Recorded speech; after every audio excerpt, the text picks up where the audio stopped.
how to add calendar countdown widget to lock screen on Samsung Galaxy S26 Ultra. Let's start the video. First of all, go to App Library. Here click on Settings app.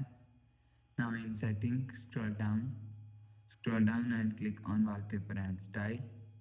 After click on Wallpaper and Style, click on Lock Screen. After click on lock screen, click on widgets. If you want to add calendar countdown widget, you will see calendar is here. Click on calendar. So you will see countdown is here. If you want to add calendar countdown widget, so you will select calendar countdown widget. After click on calendar countdown widget, you will see countdown widget is add-on lock screen.